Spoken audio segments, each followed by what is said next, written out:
An act mandating the formulation, funding, implementation, monitoring, and evaluation of a comprehensive and multi-year Tatak Pinoy, proudly Filipino strategy, establishing a Tatak Pinoy Council, appropriating funds therefore and for other purposes.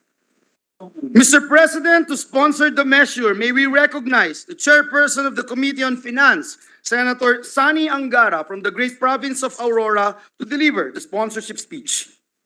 We'd like to recognize Senator Sonny Tatak Angara, the distinguished gentleman from Aurora, to sponsor the measure. Thank you very much, Mr. President, Majority Leader, dear colleagues. Alam po natin na habang sabay-sabay tayong nagtatrabaho dito sa Senado, may kanya-kanya po tayong advokasya, adhikain o linyang tinatahak. Kapag nagtutugma at nagsasama-sama tayong mga senador sa mga issue na kanilang tinututukan, mas mabilis ang aksyon at pagtugon sa mga suliranin ng ating bansa. Kaya sa puntong ito, para himukin ang suporta at tulong ng aking mga kasamahan, ako po ay tumatayo para ibahagi ang aking advokasya na alam kong advokasya din ng marami sa atin dito, ang Tatak Pinoy o Proudly Filipino Initiative. At pinasponsor po natin ang Senate Bill 2426 sa ilalim ng Committee Report number 107 na naging bunga ng advokasya na ito. Nagpapasalamat po tayo kay Presidente Bongbong Marcos Jr. dahil nilista niya po sa ang ating panukala bilang isang prayoridad nitong huling State of the Nation Address o SONA niya. Ito ay malaking vote of confidence para sa panukalang ito. Tumutugma ang Tatak Pinoy sa iilan ng mga adhikain ng kanyang administrasyon. Halimbawa, nais maabot ng Tatak Pinoy ang structural transformation o ang pagbabago ng mismong struktura ng ating ekonomiya na pangitain rin ng 8 points socio-economic agenda ng administrasyon, lalong-lalo na ang paglilikha ng mas maraming trabaho na dekalidad, mas ligtas, mas matatag at mas mapang-aruga sa kalikasan at sa kapakanan ng mga susunod na henerasyon. Tugma rin po, Mr. President, ang Tatak Pinoy sa nakasaad sa bagong Philippine Export Development Plan for 2023 to 2028 na inaprubahan ni Presidente Marcos itong nakarahang Hunyo para tumaas ang kalidad at maging mas globally competitive ang ating mga produkto at dumami palalo ang mga ini-export natin sa ibang bansa. Dinidiin din ng kasalukuyang administrasyon ang kahalagahan ng pribadong sektor sa tamang pagpapalakad ng bansa at sa pagsulong sa kaunlaran. Ito ay kita sa Private Sector Advisory Council na pinatayo ng Presidente at sa muling pagbubukas sa public-private partnerships bilang mekanismo para sa pag-implementa sa mga proyekto ng gobyerno. And our colleague, Deputy Majority Leader Senator JV, has sponsored the PPP bill and is close to passage. And it's prioritized by the Senate President and the Majority Leader and the whole chamber, Mr. President. Kinikilala din ng Tatak Pinoy ang critical na papel na ginagampanan ng pribadong sektor, kaya pinag-aaralan din namin ang iba't ibang rekomendasyon ng PISAC tulad ng pagtayo ng panukalang Philippine Job Skills Corporation para mapabilis at mapalawak ang mga upskilling initiatives na kailangan ng bansa, a long-time advocacy of our Majority Leader. Higit sa lahat, Ginoong Presidente, humahalili ang Tatak Pinoy sa payak, ngunit napaka-importanting mensahe ni PBBM itong nakaraang eleksyon, ang pagkakaisa o unity. Sama-sama tayong babangon muli, ika nga. We believe Tatak Pinoy is as unifying a measure or advocacy as we can ever hope to have. Mr. President, nais tutukan ng Tatak Pinoy ang pagsuporta sa ating mga lokal na industriya para sila'y maging mas globally competitive, lalong lumaki ang produksyon, maging mas sopistikado at tumaas ang kalidad ng kanilang mga produkto at serbisyo, at lumawak ang kanilang kakayanan upang magkaroon ng mga bagong industriya dito sa Pilipinas. Kapag tinangkilik at sinuportahan kasi ng buong bansa ang mga industriyang sariling atin, magkakaroon ng mas maraming trabaho, mas mataas ang sahod, mas maraming negosyo, at mas maganda ang kita, at mas maraming pagkakataon sa kanayunan para umasenso ang ating mga kababayan. Para sa amin, ang magsama-sama para suportahan ang Tatak Pinoy na industriya ay isa sa pinakamabisang paraan para gumanda at lalong umarangkada ang ating ekonomiya. Sa aming pag-iikot ng kampanya, tumatak sa aming isipan na sa kabila ng mga problema ng edukasyon, kalusugan, pagkain at pabahay, isa sa pangunahing dahilan bakit talamak pa rin ang kahirapan sa bansa ay ang kakulangan ng trabaho na may magandang sahod o oportunidad para kumita ng malaki sa buong bansa, maging sa lungsod o kanayunan man. Umababa man ang bilang ng mga taong walang trabaho na makikita sa ating unemployment rate, hindi pa din tumataas, Mr. President, ang kinikita o take-home pay ng mga may trabaho. And we know this is your advocacy to increase the take-home pay of our countrymen and workers. Nag-aalisan pa ho ang mahuhusay na trabahador o profesional na Pinoy, the so-called brain drain. Lumalabas po kasi na kahit na lumalaki ang ating ekonomiya kada taon, hindi pa rin ito nangangahulugan na umuunlad ang nakararami. At mismong struktura ng ekonomiya ang isa sa pangunahing dahilan kung bakit hindi umaasenso ang bansa. Napagtanto namin na para maresolba ang masalimuot na isyong ito, kailangan magtulungan ang lahat para suportahan at tangkilikin ang mga kumpanya at industriya at produkto na sariling atin. At napakalaki dito ang magagawa ng pamahalaan. One avenue we saw that we could help is through the national budget, and in 2020, we this chamber augmented roughly 2 billion, which was the biggest additional infusion the DTI ever received in its history. These funds were supposed to go to shared services facilities, fab labs, negosyo centers, investment promotions, international trade fairs, road shows, more meetings to narrow the country's trade deficit and build new industries under the leadership of then Secretary Ramon Lopez, as well as the One Town, One Product, which is now close to becoming a law, among others, Mr. President. At nagpatawag rin po tayo ng hearing noon para maintindihan lalo mga plano at strategiya ng gobyerno hinggil sa industrialisasyon at pagpapalago ng mga local industries. Naganap po ito noong February 26, 2020. And we all know what happened a few weeks after that. We were hit by the COVID-19. And as history has shown, those funds that we put in the DTI were reverted to the national government in order to give the ayuda under the Bayanihan to Heal as One Law, or RA 11469. Hence our office, since then, pagkatapos ng pandemya, nabuhayan ulit tayo, nabuhayin itong advokasya natin. So our office continued its online consultations with industry associations, civil society leaders, and local government officials.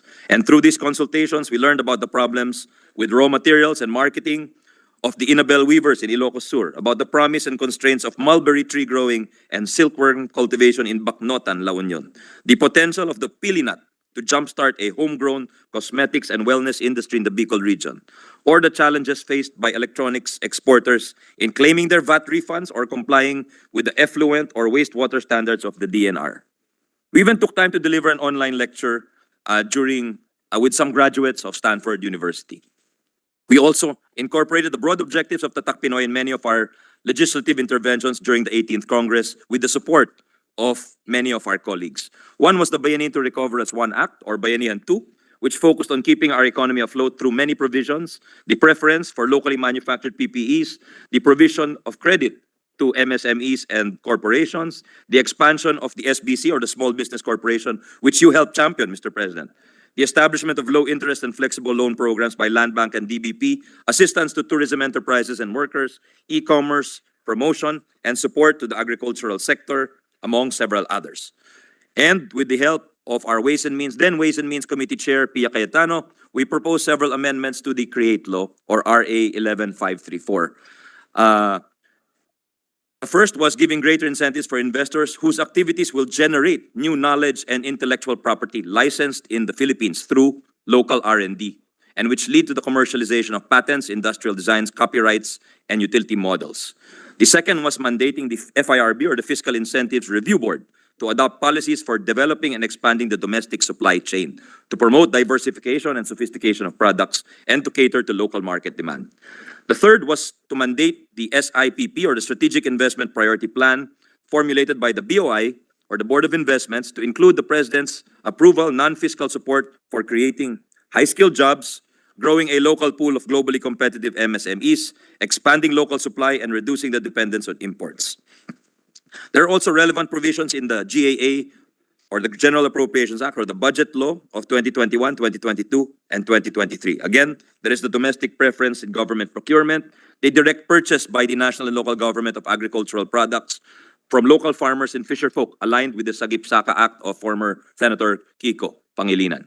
Research and development for agriculture and agricultural mechanization, funding for new initiatives such as the formulation of a comprehensive roadmap for electric vehicles, more shared service facilities, greater support for TESDA special training for employment program, low interest loans from the SB Corp, among others, Mr. President. Hindi naman po sa Tatak Pinoy ang unang pagkakataon na tinutukan ang mga lokal na industriya. Sa kahabaan ng ating kasaysayan, ilang beses na pong sinubukan ng iba't ibang administrasyon, kasabay ng pribadong sektor na maglunsad ng mga polisiya at proyekto para suportahan ang mga produktong sariling atin. Halimbawa, inihain ni Presidente Manuel L. Quezon noong 1936 ang Proclamation number 76 kung saan kinilala ang August 17 hanggang August 23 ang Made in the Philippines Products Week. Sinabi po ni Quezon, "The expansion and great development of local industries will bring more wealth, prosperity, and happiness to all the people living in these islands. We have here an abundance of the basic materials of industry, but our local industries are still comparatively few and relatively underdeveloped. In order to give the necessary encouragement and stimulus to domestic industries, the people of this country should patronize Philippine products." Isa pa po, Mr. President, ay ang Filipino First policy ni Presidente Carlos Garcia from 1957 to 1961. Ito ay para isulong ang dekolonisasyon ng ekonomiya ng Pilipinas at itaguyod ang ating soberanya bilang isang bansa.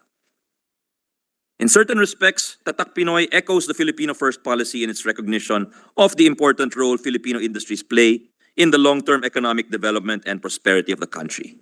But where Filipino First is sometimes associated with protecting local industries from foreign competition, Tatak Pinoy actively seeks to give them the necessary tools, the support, the ecosystem to compete in the global market in the hope that one day they will become competitive and world beaters. In that way, Tatak Pinoy is about pursuing a reinvigorated, productive development policy that supports world-class and competitive Filipinos and their products. In the past, except for some instances like the IT BPO sector, or even to a certain extent the recently extended CARS program of the government, our history is replete with instances where enterprises in the Philippines scale down their operations, they back out from expansion, or they shut down their factories entirely. According to a study by the Philippine Institute for Development Studies, or PIDS, several factors such as lack of competition and genuine transfer of technology and know-how in the Philippine textile industry made it less productive than Thailand's through the 1980s and the 1990s. The same study suggested that while our textile industry is considered to be a pioneer in Southeast Asia, it was fast overtaken by that of Thailand's because the latter was able to adopt newer, more efficient, and more cost-effective machines much quicker. Poor coordination, especially in terms of tariffs, also created distortions which resulted in no industrial consolidation, between the garments manufacturers and textile mills. As a result, it made it easier for mill owners in the country to relocate elsewhere, especially when China started evolving into the world's factory. Mr. President, another instance is when Intel, the first US electronics manufacturer to set up shop here in the Philippines in the 1970s, and arguably the first to put the Philippines on the map for semiconductors, announced its decision in January 2009 to close its factory at the Gateway Business Park in General Trias, Cavite, resulting in the layoff of some 1,800 workers. This exit was damaging for the Philippines, given that since entering the country in 1974, the Silicon Valley stalwart had already invested up to $1.5 billion in the General Trias facility, which was the company's second largest offshore assembly facility, next only to the one in Penang, Malaysia, which at the time was where many of the highly prized Pentium processor chips were made. Industry observers, analysts, and thought leaders had different takes. Some mentioned our high energy cost, although columnist Bu Chanko pointed out that the costs in Intel Penang were just as high or even higher than General Trias. Others said it was rising labor costs, political instability. Ultimately, the main trigger turned out to be the 2008 Great Recession. Dr. Greg Tangonan, former executive director of the Congressional Commission on Science and Technology and Engineering, or COMSTE, explained in an email that columnist Bu Chanko quoted that the old generation technology used at the time in the General Trias facility was being replaced fast by an entirely new process using hafnium metal. He then posed the question, couldn't we have found some investors or buyers willing to upgrade our facilities to the new hafnium standard? Why was Intel Philippines unable to make a technically convincing case to Intel America to bring the hafnium process to the Philippines? It is important to note that Intel also closed down eventually its plants in Penang and in Silicon Valley and was starting to pour billions of investments into a fast industrializing China and had already invested in a new manufacturing facility in Vietnam. In the past decade or so, several car manufacturers have also stopped their production and assembly operations in the Philippines. The two most recent ones amid the pandemic, with Nissan deciding in 2021 to stop production of the Almera model and Honda shuttering it the year before its operations for the BRV and the Honda City. Both were housed in facilities at Santa Rosa, Laguna. Then in 2019, Isuzu stopped producing its D-Max mid-sized pickup model, while in 2012, Ford ceased its operations in Mariveles, Bataan. While, Mr. President, there are idiosyncrasies for each case, there are general themes to these closures. First is that the scale of production was minuscule compared to the car brand's operations in other countries. For instance, Isuzu's facilities in the Philippines were only producing 5,000 units a year, while its operations in Thailand churned out 1 million. Second was that because of several factors such as having a limited local supply base, higher taxes, and more expensive costs of doing business in the Philippines, it was actually cheaper and less risky to import fully built cars rather than have them built in the Philippines for the Filipino market. And third was that the shutdowns did not significantly curtail the sales of these car brands throughout the country. People still needed to buy cars, whether or not they were produced here in the Philippines. These are but some of the cases, Mr. President, that demonstrate our long-standing difficulties with economic policy. They underscore that while we may enjoy some success with attracting investors into the country, it appears we're not doing enough of the work that would keep them in the country.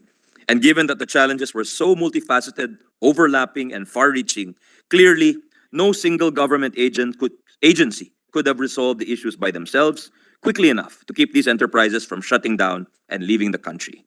Which is why coordination at the highest levels of government will be critical to the success of any Made in the Philippines, Tatak Pinoy, Proudly Filipino strategy. Mr. President, napakahirap ang magpausbong at magpalaki ng industriya. Ngunit mahalagang gawin ang trabahong ito dahil dito lamang nagkakaroon ng magandang trabaho at pagkakataon ng ating mga kababayan para sila'y umasenso.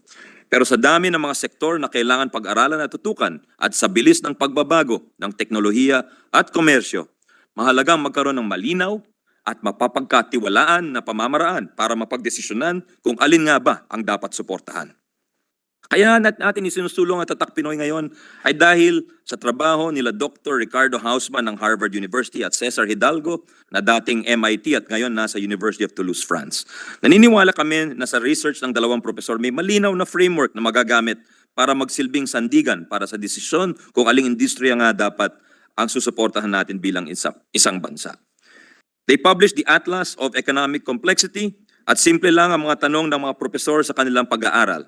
Bakit nga ba may mga bansa na mas maunlad kaysa iba? And why are their citizens more prosperous, Mr. President? Kung tiningnan ng mga profesor ang GDP growth rate ng 128 bansa sa loob ng 5 dekada at pinagtapat ang mga ito sa iba't ibang datos, tulad ng World Economic Forum Global Competitiveness Rankings, Worldwide Governance Indicators ng World Bank, Human Capital Indicators, tulad ng edukasyon, average years of schooling, enrollment rates, financial depth na nasusukat sa mga bagay tulad ng access to credit, ratios between good and non-performing loans, iba pang traditional na factors tulad ng income inequality, GDP per capita, infrastructure at resource availability. Pinaghambing-hambing po nila ang sari-saring mga sukatan, Mr. President. And based on their analysis, Hausman and Hidalgo found that none of the factors or variables used to traditionally explain economic growth actually correlated or predicted a country's future economic growth. They hypothesized instead that economic complexity, which is a measure of the diversity and sophistication of a country's productive capabilities, would instead be a better explanation of why countries develop.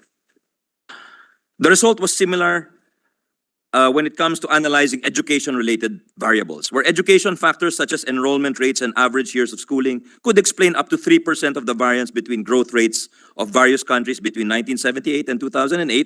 Economic complexity could explain up to 15%. So it had 5 times the predictive power of education.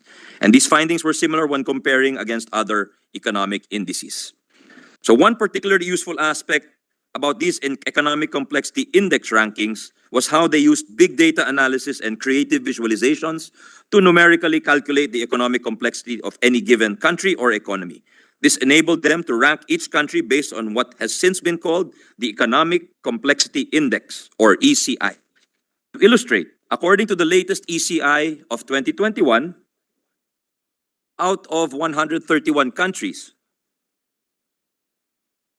The following are the 5 most economically complex countries in the world. First is Japan, second is Switzerland, third is Chinese Taipei, fourth is South Korea, and fifth is Germany. And the average GDP per capita among these 5 countries amounts to $50,232, Mr. President. In contrast, the bottom 5 are Chad, Guinea, Papua New Guinea, the Democratic Republic of Congo, and Burkina Faso. The average GDP for these countries is $1,197 per annum. Research has also shown that economic complexity is rigorous enough to even account for differences in income per capita and income inequality between different regions within a country. For instance, a 2022 study from the National Autonomous University of Mexico found that within Mexico itself, the economic complexity varied greatly. If we look at regions, there is the poorest region is Guerrero in Mexico, where people make an average of $5,281 GDP per capita. And their products there, Mr. President, are figs, pineapples, avocados, guavas, mangoes, and jewelry, iron ores, and concentrates, including iron pyrites. In Sinaloa, the average income is $10,900. And the top products are meat of bovine animals, tomatoes, and other vegetables. Guanajuato, they make an average of $20,800 per capita. And their products are clearly more complex. The parts and accessories of motor vehicles, rubber-soled footwear, plastics, leather, electrical wires, and cables. But the richest region, Mr. President, in Mexico is Nuevo Leon, where they make an average of $42,281 per capita. And clearly the most complex products are made here compared to the other regions of Mexico. So we have data processing machines and data processing units, motor cars and other vehicles, parts and accessories of motor vehicles. So that clearly bears out the economic complexity theorem, Mr. President. Tayo naman po sa Pilipinas, sa mundo, we rank 33rd in the Economic Complexity Index for 2021. But among the 9 ASEAN countries included, though our GDP per capita in 2021 was 4th from the bottom, we actually ranked 4th from the top in the ECI, behind only Thailand, Malaysia, and Singapore. This suggests that given our present economic complexity, there is actually a lot of potential that still has to be unlocked.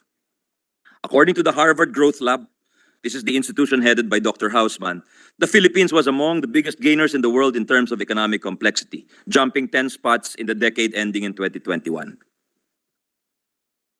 Going higher from now on will be even more difficult, as many middle-income countries have found out. And of course, there's greater competition from within the region, especially from Vietnam and Indonesia.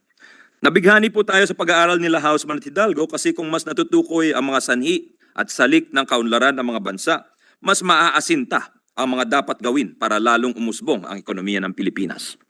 Ayon sa eksperto, mas umuunlad ang isang bansa kung ito ay mas economically complex.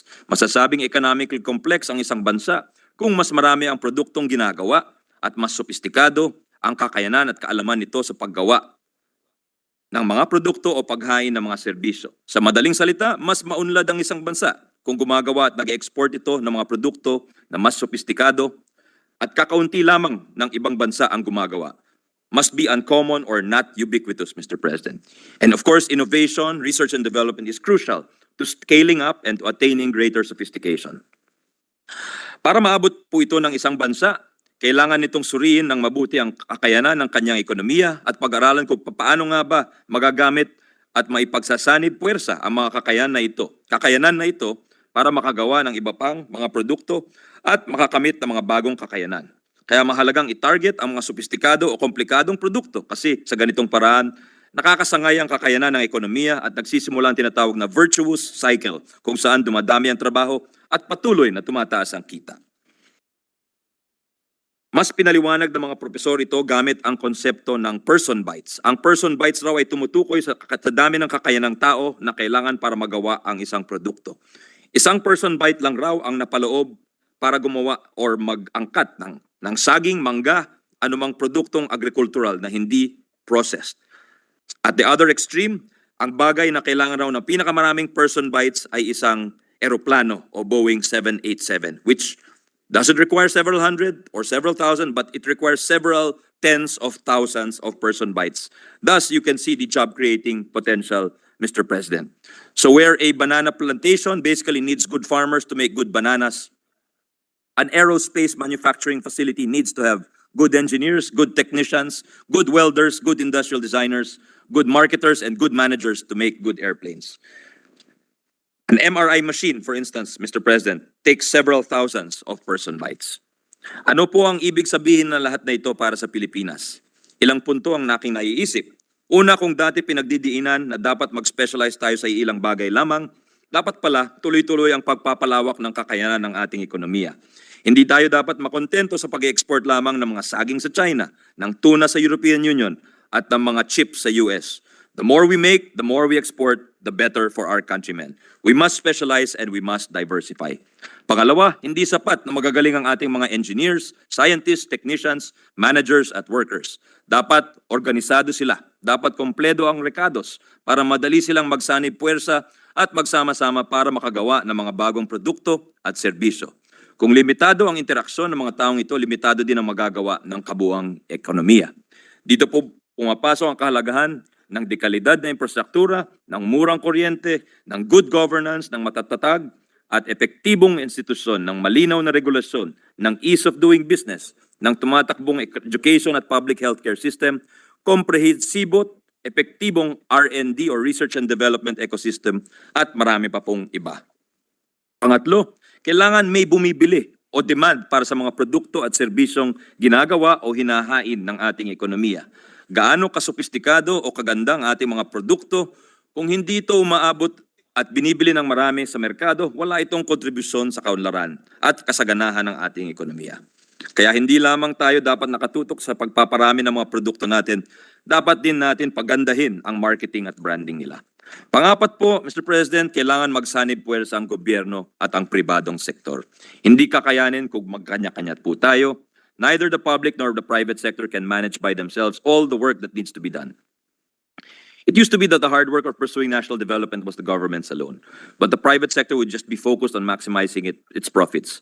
But for the kind of structural transformation required towards greater economic complexity, the private sector needs to step up with the help of the government. For true economic development to happen, Mr. President, it needs to be pursued collectively and collaboratively by all sectors of society. Supporting domestic industries and hastening the process of transforming the Philippine economy demands that stakeholders from the public and private sectors organize, plan, align, and integrate their respective efforts. If we refer to the experience of other countries, we will demonstrate this point.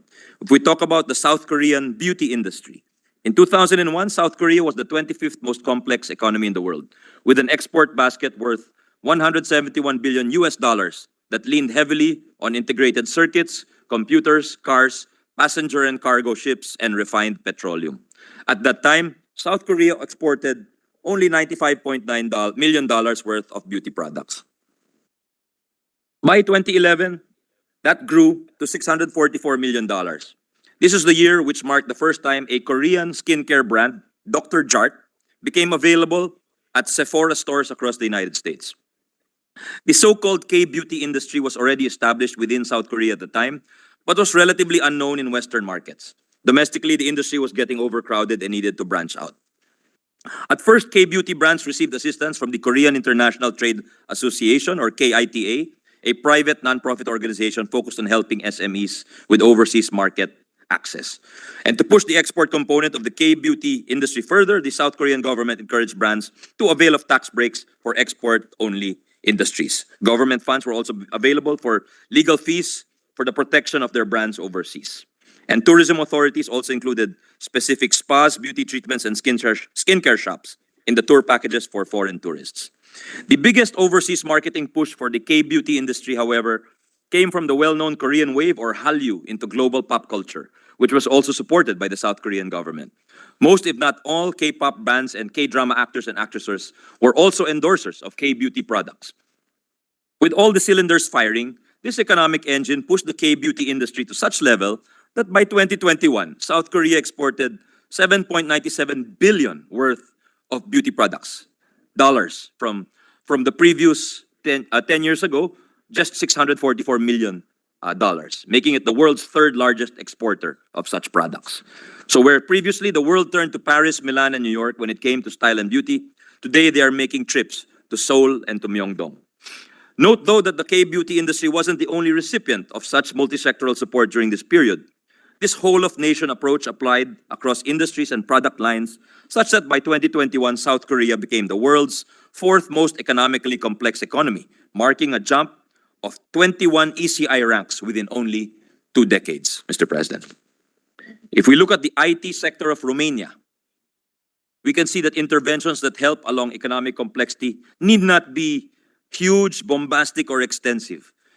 In 2001, Romania had no significant information technology or IT software development sector to speak of. But after a particularly generous income tax break was granted to workers who possessed eligible bachelor's degrees in relevant disciplines such as automation, computers, informatics, cybernetics, mathematics, or electronics, this sector started to go through a dramatic period of expansion and growing sophistication. Where in 2001, Romania was not exporting computer services at all, by 2011, the country exported around close to $1 billion in computer and information services, just 1 decade after the tax break was enacted. And research highlights how the tax break's success hinged on its generosity. In 2001, IT workers were already earning above average salaries. In 2013, the income tax break was even expanded more to include more firms. The Romanian government doubled down on its generosity, which allowed the sector to grow even further to world-beating levels.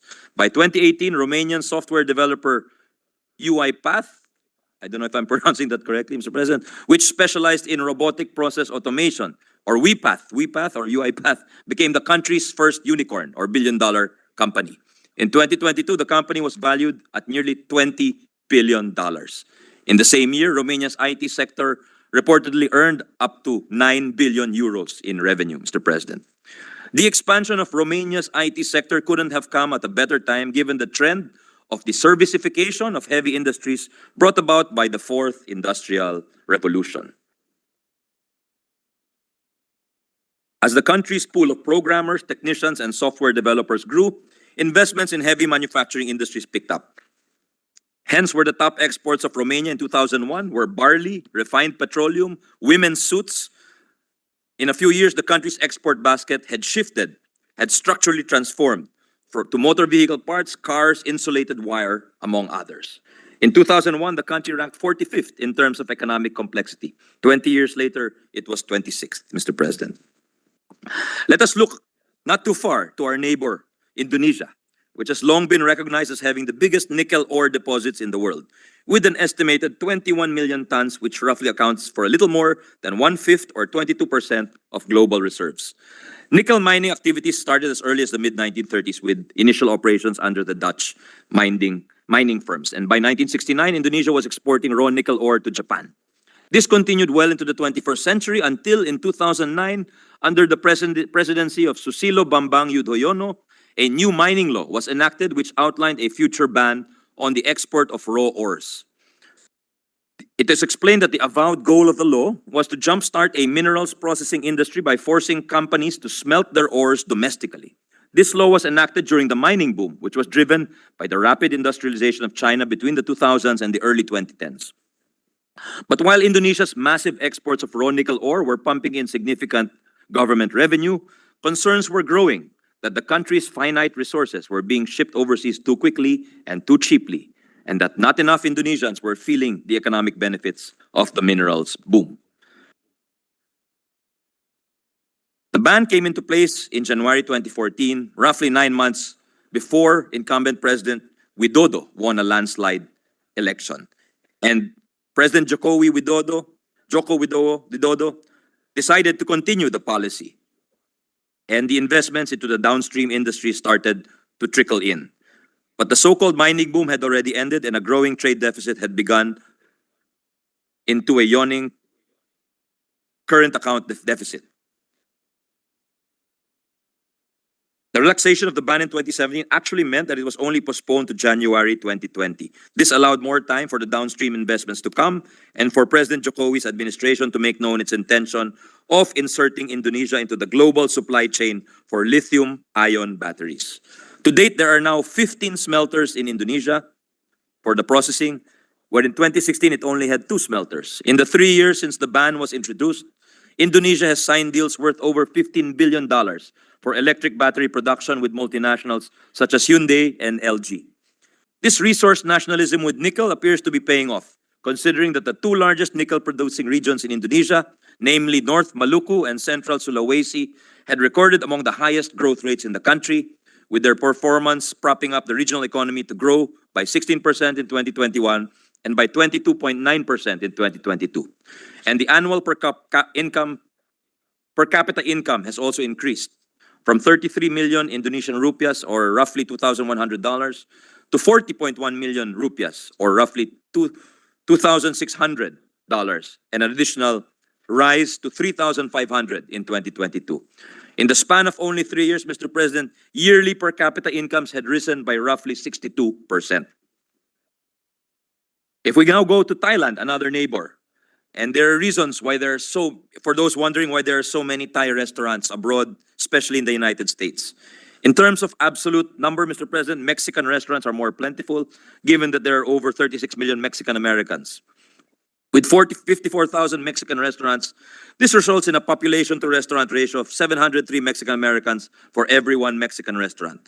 But when it comes to 300,000 Thai Americans and more than 5,400 Thai restaurants, the equivalent ratio is 55-1. That's a difference of more than 10 times. And the simple answer to why this is the case is because the Thai government paid for it, Mr. President. Using a tactic now known as gastro-diplomacy or culinary diplomacy, the government of Thailand intentionally bolstered the presence of Thai cuisine outside of Thailand to increase its export and tourism revenues, as well as its prominence on the cultural and diplomatic stages. In 2001, the Thai government established the Global Thai Restaurant Company in an effort to establish at least 3,000 Thai restaurants worldwide. At the time, Thai Deputy Commerce Minister Asvin Vichit told the Wall Street Journal that the government hoped the chain would be like the McDonald's of Thai food. Apparently, the Thai government had been training chefs at its culinary training facilities to send abroad for the previous decade.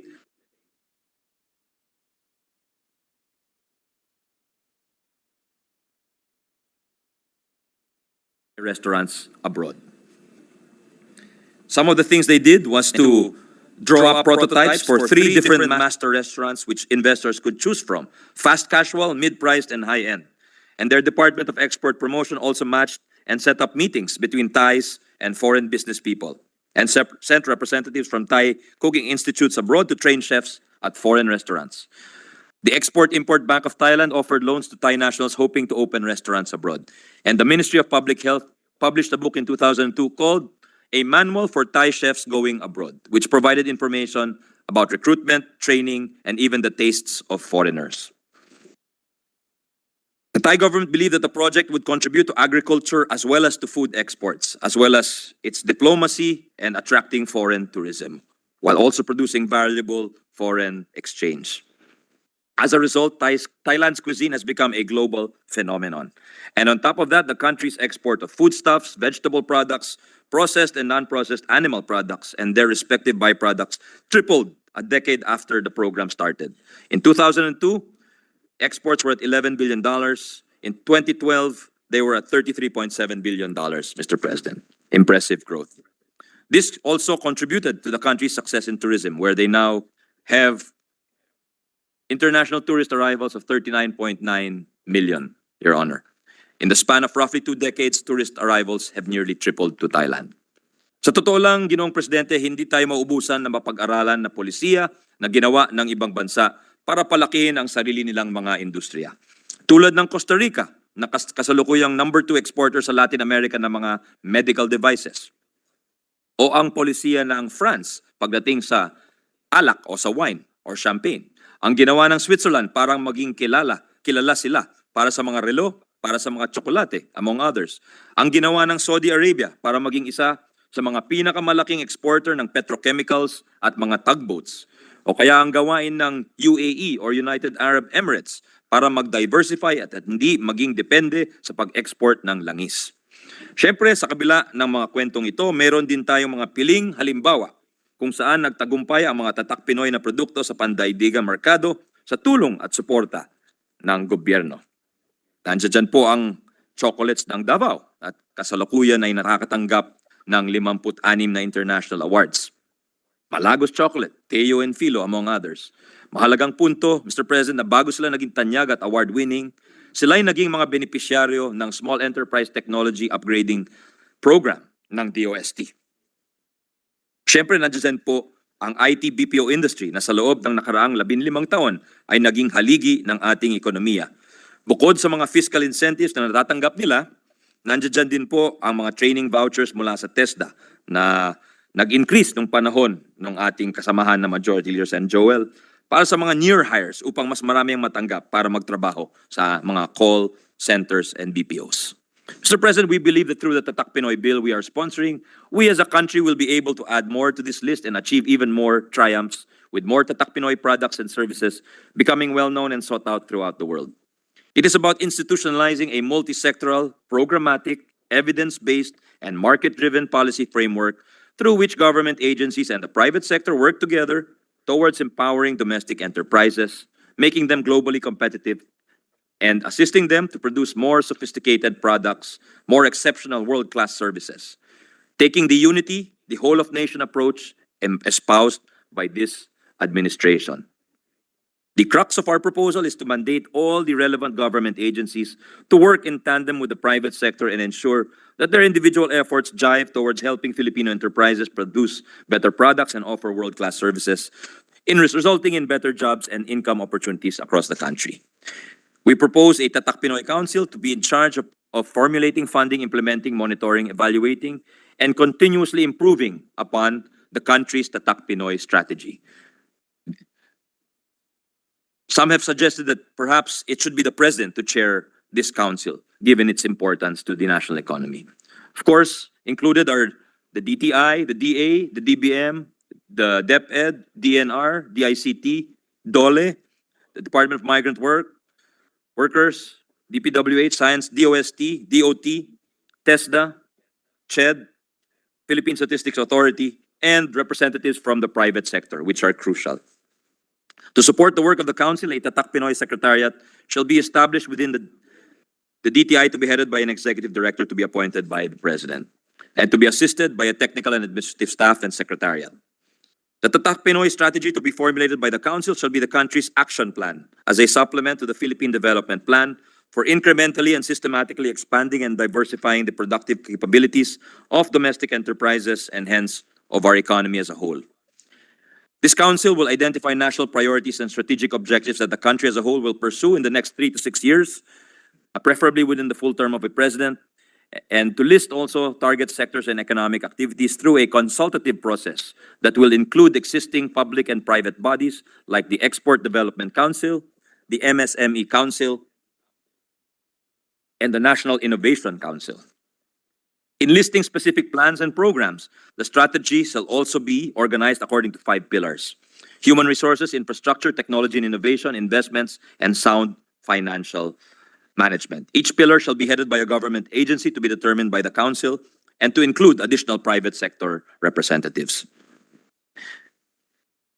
What we hope to achieve is a better coordination and synergy among existing government programs with the added inputs and participation from the private sector. Our measure also affirms that Tatak Pinoy activities shall have assured access to credit, mandating government financial institutions to provide low interest or flexible term loans to various industries. Important also is market access facilitation, mandating the TP Council to help Philippine companies enter domestic and international markets.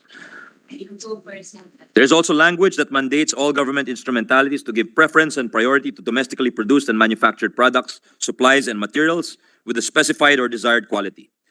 This affirms provisions in our existing laws and guidelines, namely the GPRA, or the Government Procurement Reform Act, Republic Act 9184, that government should be at the forefront of supporting domestic enterprises through its procurement activities. Senator Francis Tolentino has filed a measure to specifically zero in on this goal of prioritizing Philippine products in government procurement, and we have adopted his measure wholeheartedly. Mr. President, in coming up with this committee report, your Committee on Finance conducted 7 public hearings and convened 5 technical working group meetings and countless consultations. Through these hearings, we gained new insights on where the public and private sectors can work together and on how the country can move forward with pursuing a Tatak Pinoy strategy. First, the government must be flexible and creative in providing different kinds of industry support as a form of a public good. For instance, during our first hearing, the president of the Semiconductors Association underscored that a prototype wafer fabrication plant can help plug the gap between the assembly, test, and packaging segments of our semiconductors and electronics industry. If we couple this with initiatives to ramp up our integrated circuit design skills, we in turn could create better opportunities for ourselves to one day become a hub for IC design in the same vein as Taiwan. During our hearing on creative industries, our resource persons from the chambers of furniture and other creatives highlighted how support in terms of international exposure would really help the local industries recover from the pandemic. The government needs to extend the same level of support to our creatives and furniture makers. Another public good that government can provide is exercised through domestic preference in procurement, as mentioned earlier. At naalala po natin ang sinabi ng ating kasamahan, si Senator Nancy Binay, noong pangalawang araw ng briefing nitong DBCC kailan lang. Sabi po niya na para bang may undeclared policy tayo na mag-import na lamang ng mga agricultural products. At tinanong niya sa ating mga economic managers kung sa susunod na budget ng bansa, gagalaw pa po ba tayo para mas tangkilikin ang mga produktong Pilipino. As a policy of the government, it was already mentioned by the President, the policy direction of the whole of government or as a country that we will patronize our own products. At dapat magsimula ito sa gobyerno, yung procurement ng gobyerno. We should practice what we preach. In fact, our Constitution explicitly states under Section 12, Article 12, that the state shall promote the preferential use of Filipino labor, domestic materials, and locally produced goods, and adopt measures that help make them competitive. However, as asserted by the officer of Arms Corps during our 4th hearing on manufacturing, because there is some ambiguity in the language of our procurement rules, what happens is some agencies consider this preference as merely optional. This stands in stark contrast to what other countries have done, as shared to us by Mr. Dizon, the president of the Cement Manufacturers of the Philippines, or CEMAP. In a submission, he described how Indonesia, Zimbabwe, Malaysia, and Brunei have all implemented policies that leverage government procurement contracts for developing local enterprises. In his first week of office, US President Biden required that Made in America building materials be used in projects with federal funding. Here, instead of being at the forefront of promoting local products and supporting domestic suppliers, we sometimes issue rules or regulations that end up curtailing their participation in government procurement. For instance, a Bureau of Treasury issuance in 2019 limited the use of letters of credit to foreign importation only. She said that this allowed foreigners to use letter of credit, but not Filipino enterprises. And the reply from the agency was that because if we do that, the foreigners won't join the biddings. So what started off as an attempt to open the playing field to a wider audience turned out to be something that would actually prejudice local producers and suppliers. According to 2018 World Bank data, government procurement around the world accounts for up to 12% of global GDP, a whopping 11 trillion US dollars. This indicates to us just how significant an economic force government procurement can be. Through this measure, we hope to enable government to really practice what it preaches. A corollary to this was raised during a consultation we had with the PCCI, or the Philippine Chamber of Commerce Industry, a few weeks back, where one of its trustees highlighted how there is no real inventory of the items that are being produced in the country, and there are so many of them, Mr. President. Mr. Ferrer of the electronics manufacturing industry shared with us that the uninterrupted power supply devices that gave out during the NAIA blackout earlier this year and crippled our airport could have been sourced from one of the PEZA locators instead of being purchased from abroad. If these assertions are true, then they only emphasize how we are missing out on whatever synergies we may achieve if the government has a better idea of what is being produced within our own shores. And conversely, how the private sector can be incentivized and motivated to produce more and better products if the government publicizes this information in advance, like the US military does before they procure millions or billions of dollars worth of products. This signaling is crucial, Mr. President, and the government should not be alone in exercising this preference. The private sector should also support Tatak Pinoy products and services wherever it can. Notice how in Sofitel Philippine Plaza, across us, part of the French chain, Accor French chain of luxury hotels and resorts, all of its shampoos are either Hermes or Balmain, which are well-known French brands. What if our Philippine hotels carried more Tatak Pinoy products, Mr. President? We laud the Philly Hotel in Cebu for using Tatak Pinoy products all over its hotel. Mr. Kenneth Cobonpue, a world-famous designer, underscored that the lack of a domestic industrial base and ecosystem makes it difficult to produce competitively priced products here at home. But this is precisely the kind of issue that needs close coordination and collaboration between the private and public sectors. As a pop star once said, if you never try, you'll never know. We understand, of course, that there are economic, market-based, and structural drivers to why our economy is very dependent on imports, on the labors of other countries. But we also know that our actions as a nation to support our own industries can be driven by things far greater and far more powerful than market forces. As Senator Tolentino underscored, aside from promoting local products, this initiative will also go a long way in promoting patriotism. Patriotism, Mr. President, ultimately this is what this measure is about. We don't think it's necessary to legislate that every Filipino should love their country, but appears we need to legislate a platform or a mechanism that will channel this patriotism for the benefit of our own enterprises. We believe it's patriotism that will motivate the public and private sectors to work closely together to achieve better synergy. Unfortunately, such synergies appears to be the exception rather than the rule. This was raised during our hearing focused on agriculture. We had resource persons from the UP Los Baños for Agri-Fisheries and Biosystems Mechanization, or BioMech, point out that the nascent local agricultural mechanization industry, which is the focus of the Agriculture and Fisheries Mechanization, or AFMEC law of 2013, could have been supported by the huge funds accruing from the rice tarification law authored by our colleague Senator Cynthia Villar, worth 25 billion. These are the funds from that law, the rice tarification law. And these funds could have been used to purchase from local suppliers up to 70,000 single-stroke engines needed each year by the country's agricultural sector.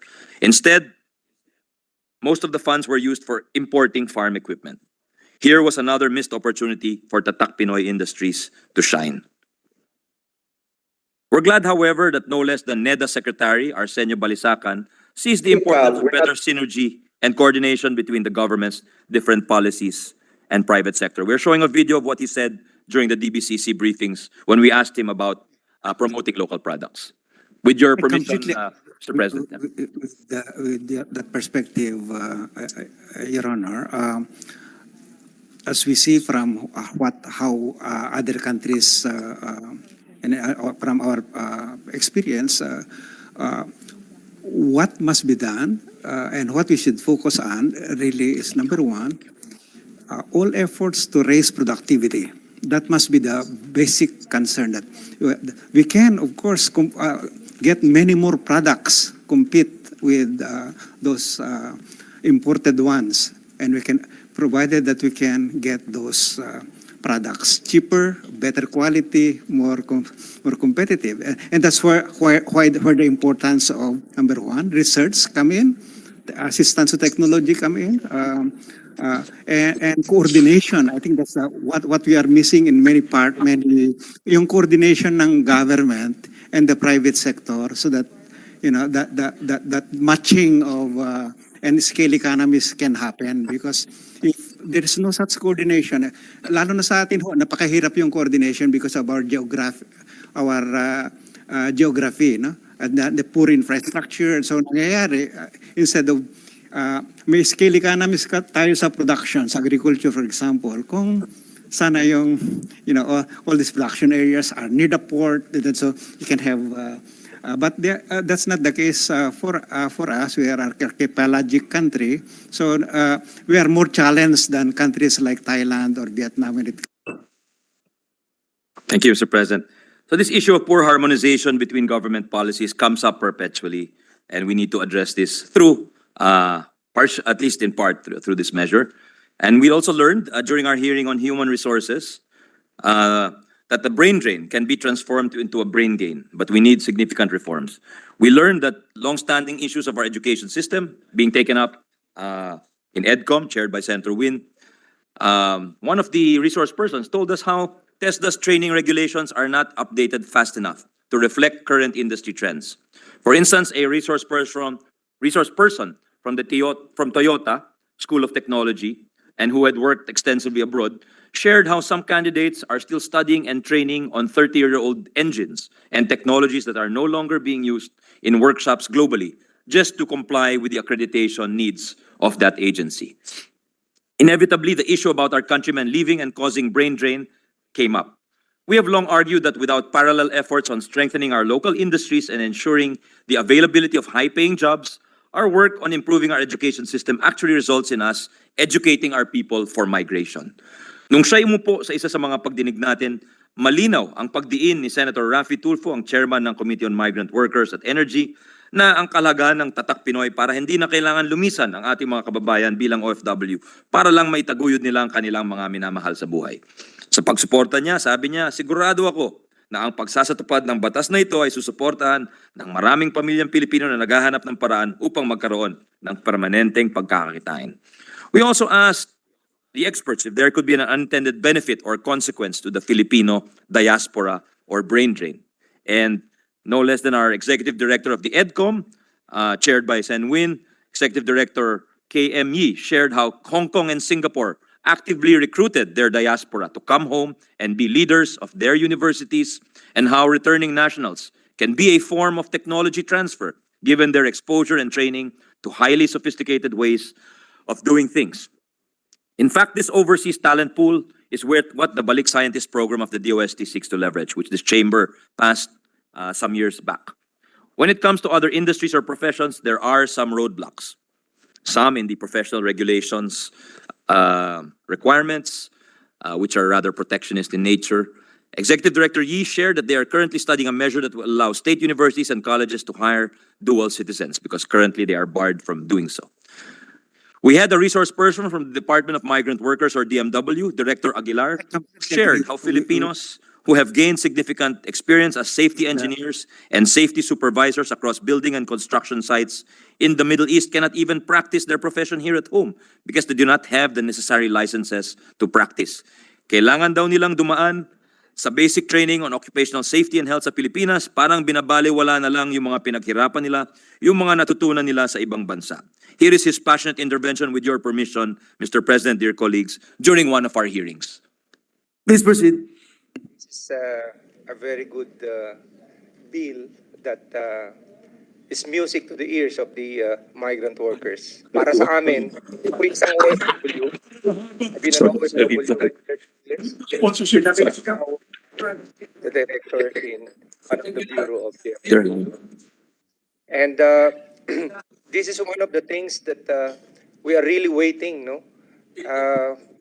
Particularly those who are planning to go back. Chair, we managed to make those countries kung saan po kami hinost to make them progress.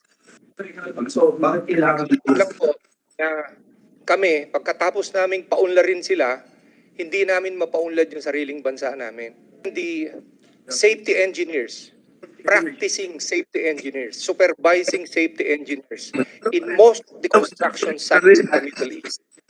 And they were asking about this because they cannot practice their profession here while they were able to get employed from Brown and Root, from the biggest construction sites in the world. Pagdating po rito sa Pilipinas, hindi po sila pwedeng mag-practice. Kailangan kumuha ng basic, yung basic seminar. We really like this, we really like this Tatak Pinoy, especially in the area of industrialization.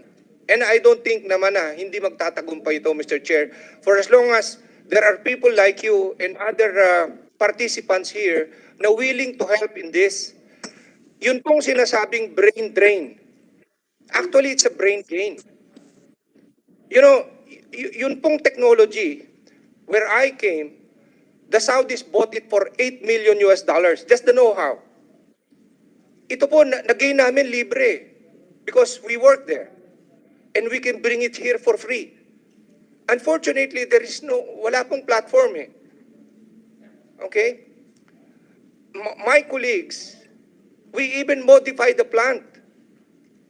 Kaya, hindi naman po sa pagyayabang, talagang bilib na bilib sila sa Pinoy. Kasi, iminomodify namin yung planta.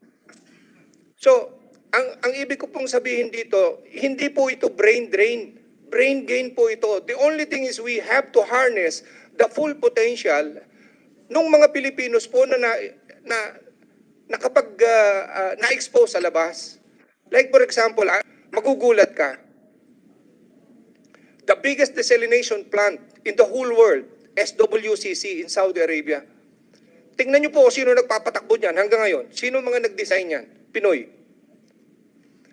The chief chemist of the biggest dairy plant in the whole world is a Filipino, 36 years old.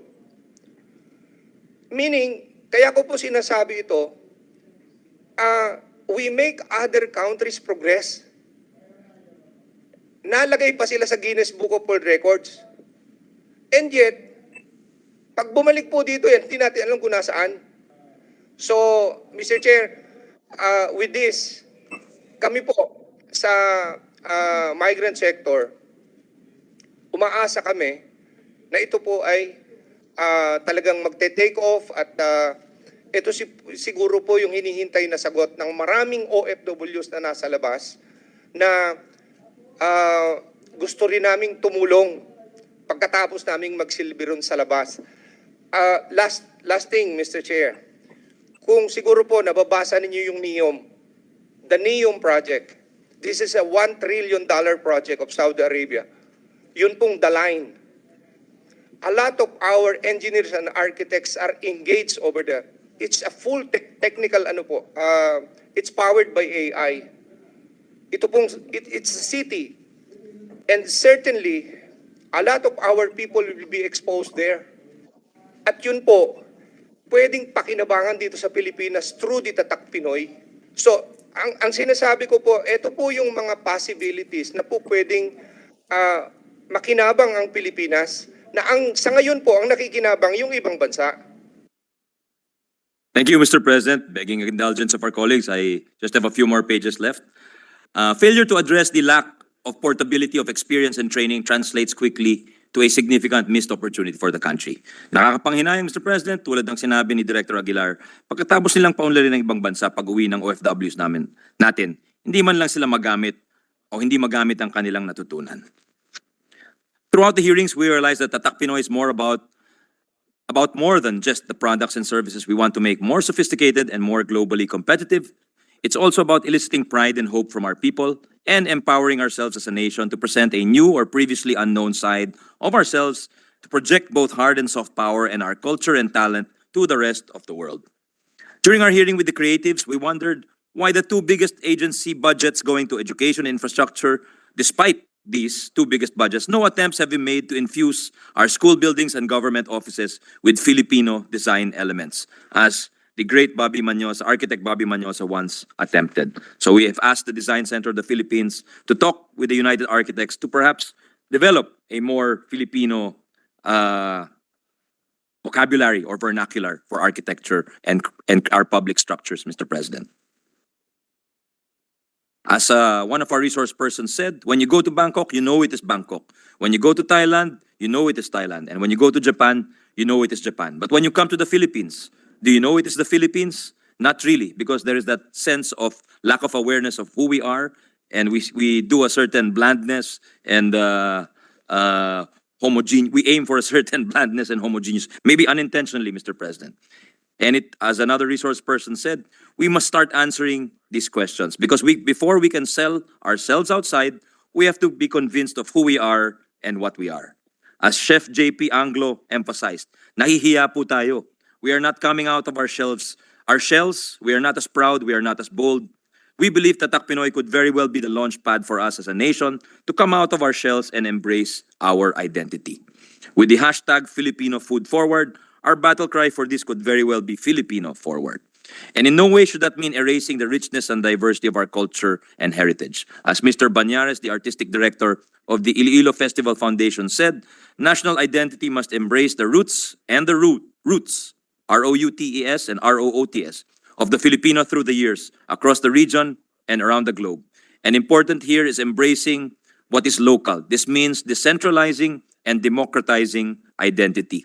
Local can be international. These are just some of the issues that we believe a Tatak Pinoy strategy could help us navigate as a nation. This is why it is crucial that a broad-based multi-sectoral council is created, for it will be instrumental in pursuing our most ambitious objectives as a country. Council can become a venue for ironing out implementation issues amongst agencies more expeditiously. Through the council, industry stakeholders can also identify human resource gaps quicker and communicate their needs to education institutions and training facilities much sooner. An anecdote shared with us by the Board of Investments was that one of our biggest technology locators from Taiwan wanted to expand their operations in the country, and to do this, they needed to hire 50 software developers and engineers. And despite the BOI's best efforts to coordinate with the top universities, the company was only able to hire 20. The expansion did happen, but the example only underscores there is no assurance that there will be the skills and manpower available in the country. We can remedy this, Mr. President. Former IBPAP President and current CEO of Point West Technologies, Ray Untal, shared something similar during our hearing a few months ago, when he said that one of their Australian clients was looking to expand and provide employment up to 200 people. This expansion, unfortunately, did not push through, Mr. President, because the clients were concerned that they would not be able to scale up fast enough, which again pointed to difficulties with our talent pool. And his clients, instead went to India. Mr. Untal explained very concisely the challenges we face in terms of our human resources. We believe, Mr. President, these challenges are exactly the things that a TP Council can properly address. The Council can also make it easier for both the private and public sector to fill the gaps in the value chain of specific industries. For instance, according to a Duke University study, the oleochemical segment of country's chemical industry exported significant volumes of glycerine and fatty alcohol. However, said segment reportedly had very poor backward linkages with local upstream suppliers, specifically of coconuts or coconut oil from copra. Once in place, the Tatak Pinoy Council could encourage and direct both public and private sector investment into bridging such gaps. This can be done within and across industries. The Council can also identify the specific product opportunities that the country can enter, determine the actions needed, and then sustain the initiatives until a new industry has been built. Shepherding the ecosystem is crucial, Mr. President. What we want to achieve through Tatak Pinoy is no less than the structural transformation of our economy, a process that no one agency or sector can achieve. We believe Tatak Pinoy can provide solutions to cross-cutting problems like poverty, inclusive growth, the trade and current account deficit, unemployment, underemployment, low salaries, rural to urban migration, among many others. Maaari din siyang maging paraan para itahi at ipagkaisa ang mga advokasya at inisyatibo ng bawat senador. Tulad ni Senate President Mig Zubiri na magkaroon ng mas magandang sahod para makayanan ng ating mga kababayan ang pagtaas ng presyo ng bilihin. O kaya ang advokasya ni Senate President Pro Temp Loren Legarda para sa heritage, history at identity. Pati na rin ang panukala niya hinggil sa local procurement na kawangis ng panukala ni Senator Francis Tolentino na parehong napapaloob sa kasalukuyang committee report. At maihahambing sa isang panukalang batas ni Deputy Minority Leader Risa Hontiveros na Domestic Vehicle Procurement Act, kung saan bibigyan ng prayoridad ng gobyerno sa kanyang procurement activities ang mga kotseng inassemble dito sa Pilipinas. Maaari din itahi dito ang pangarap ni Majority Leader Villanueva na National Employment Master Plan para magkaroon ng magandang trabaho ang bawat Pilipino. Ang pagsuporta ni na Minority Leader Pimentel at Senadora Amy Marcos para sa mga creative industries na batid sa kanilang pagtulak sa Philippine Creative Industries Development Act. Isama rin po dito ang patuloy na paghain ng mga panukala ni na Senator Lito Lapid at Robin Hood Padilla bilang suporta sa local entertainment industry. Ang trabaho sa buong EDCOM 2 na pinangungunahan ni Senator Win Gatchalian at sa suporta ni Majority Leader Villanueva, Senadora kay Pia Cayetano, Senator Chis Escudero, pati ang inyong lingkod. Ang pagreforma ni Senator Jinggoy Estrada sa apprenticeship training system ng bansa. Ang pagtutok ni Senator Pia Cayetano sa pagkakaroon ng sapat na doktor, nurse, midwife, radiologist at iba pang mga human resources for health. Ang pagdiin ni Senadora Cynthia Villar sa agrikultura, tulad ng mga malawakang mechanization ng sektor, pati ang pagtutok nila Senator Bato de la Rosa sa salt industry ng Pilipinas. Ang kakapapipirmang otoplo ni Senator Mark Villar at ang Internet Transactions Act na kanyang matagumpay na ipinagtanggol sa plenaryo, mga panukalang parehong sinuportahan nila Senator Bongo at Bong Revilla Jr. Ang kasalukuyang pinaglalaanan ng oras ni Senator J.V. Ercito na comprehensive and multi-year infrastructure development plan, pati ang pagkakaroon ng mas mabisang polisiya sa mga PPPs or public-private partnerships. Ang patuloy na pagtutok ni Senadora Grace Poe para gumanda ang ating internet at palaguin ang ating mga internet-based enterprises tulad ng mga motorcycles for hire. Ang pagsulong ni Senator Raffy Tulfo sa kapakanan ng ating mga OFWs na mababatid sa kanyang pagtulak na magkaroon ng Magna Carta for Filipino seafarers. Ang pangarap ni Senator Alan Peter Cayetano na maging desentralisado ang pag-arangkada ng ating ekonomiya para magkaroon ng kaunlaran sa ibang bahagi ng bansa. At patuloy na pagbantay ni Senadora Nancy Binay sa ating tourism industry, pati ang kanyang hiniling nung DBC hearings na sana mas makapal ang binibiling toilet paper ng ating gobyerno. Ngayon na sinama po ni President Bongbong Marcos ang Tatak Pinoy Bill sa mga prayoridad ng kanyang administrasyon, inihimok namin ang ating kasamahan na ipasa na natin ito sa mas mabilis na panahon. Nagpapasalamat po tayo sa ating mga co-authors dito sa Senado, Senate President Pro Tem Legarda, Majority Floor Leader Villanueva, Senator Francis Tolentino, Nancy Binay, Jinggoy Estrada at Mark Villar. Taos ko pong pinagmamalaki, Mr. President, na halos lahat po ng senador ay pumirma sa ating committee report at isa pong karangalan para sa akin ang makasponsor ng isang panukala na sabay sinuportahan ng mayorya at minorya sa Senado. We also like to thank from the other house, the lower house, Congresswoman Stella Kimbo, siya po ang principal author ng counterpart measure, at si Congressman Marvy Marino, ang chairman ng House Committee on Trade dahil na-actionan na po ang committee report, and the 13 co-authors in the House of Representatives. Sa paghalal ng bagong administrasyon ni President Bongbong Marcos, malinaw na naniniwala ang sambayan ng Pilipino na kapag nagtulungan at nagsanib puwersa ang lahat, mas mabilis tayong makakabangon bilang isang bansa. Pagkakaisa nga naman ang sigaw ng ating mga kababayan. Hindi man natin maisabatas na dapat mahalin ng bawat Pilipino ang bansa, sa panukalang ito bumubuo tayo ng plataporma para mabigyan ng malinaw na direksyon ang nasyonalismo at patriotismo ng ating mga kababayan.